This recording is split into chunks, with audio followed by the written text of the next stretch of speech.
There is this whole world that exists just beyond our senses. A whole layer of reality, really, filled with signals and sounds that we just can't perceive, but that are shaping the world all around us.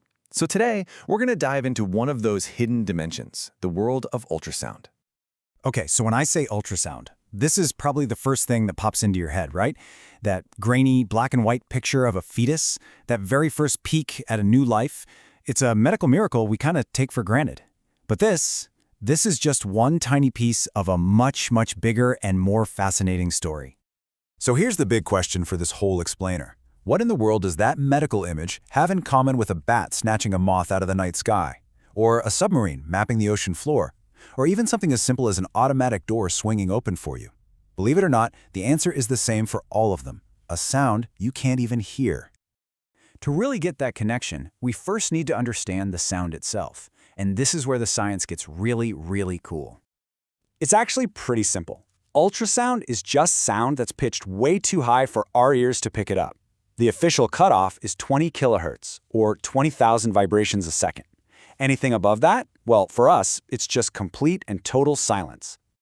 And this chart really puts our own limitations into perspective. Look at us. We tap out at 20 kilohertz. Your dog? It can hear all the way up to 45 kilohertz. That's why they can hear those silent dog whistles. But then you look at a bat. It's living in a sonic universe that goes up to 200 kilohertz. We are practically deaf compared to them.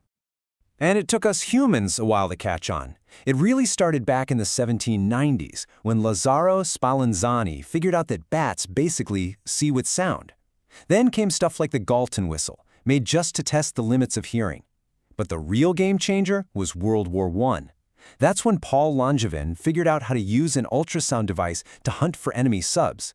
And just like that, sonar was born, kicking off a whole century of amazing innovation. But here's the thing. Long before we ever built a single piece of equipment, nature had already perfected this technology over millions and millions of years. The animal kingdom is just packed with ultrasonic experts. What's so amazing here is this evolutionary arms race it shows us.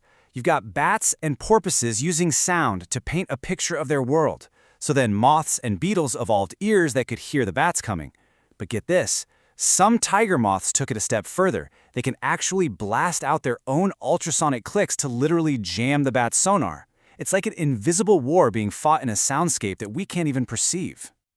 So, inspired by nature and, driven by necessity, we learned how to harness ultrasound for ourselves. We figured out how to use this invisible sound to see in all sorts of places where light just can't go. And the tech behind most of this is just beautifully simple. It's called the pulse-echo principle. Step 1, a machine sends out a little blip of ultrasound. Step 2, that sound wave travels through the air or water or your body until it hits something. Step 3, it bounces back as an echo. And step 4, a computer just measures how long it took for that echo to come back. From that, it can figure out an object's distance with incredible accuracy. It's the exact same thing a bat does, just with technology. And this one simple idea unlocks an absolutely staggering number of uses. In medicine, it gives us a completely safe way to look inside the human body without any harmful radiation. In engineering, it finds tiny, invisible cracks in jet engine parts or bridge welds. And yeah, it's the secret behind sonar, those automatic doors, and so much more. All from just a little pulse and its echo. But seeing things is only half the story. And this is where things take a really surprising turn. What if I told you that ultrasound isn't just for looking at things? What if I told you it can also be an incredibly powerful physical force? So here's the key difference. It's all about intensity. The ultrasound used for that baby picture is extremely low power for a very good reason, so it doesn't harm anything. But if you crank that intensity way, way up, sometimes over 1,000 times higher, ultrasound completely transforms. It goes from a gentle imaging tool to a serious physical force. And this quote just says it all. At those high intensities, you can cause chemical changes or create major effects just by pure mechanical action. Yeah, we're not just looking anymore, we are physically changing things with sound. And the things we can do with it are incredible. Take an ultrasonic cleaner. It uses intense sound to create millions of microscopic bubbles that then violently collapse. This creates tiny, powerful shock waves that literally blast grime off jewelry or surgical tools. The same idea can weld plastics together using friction from vibrations, speed up chemical reactions, tear apart bacteria, and even make metal stronger. It's like a microscopic jackhammer, all powered by sound we can't hear. So where is all this headed? Well, the innovation is far from over. Right now, researchers are working on using super thin sheets of graphene to send and receive ultrasound.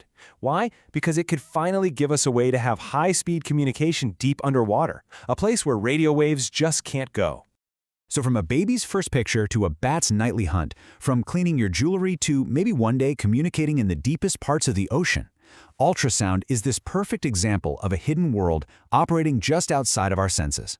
It really makes you wonder, what other invisible forces and unheard sounds are all around us, just waiting for us to find a way to listen?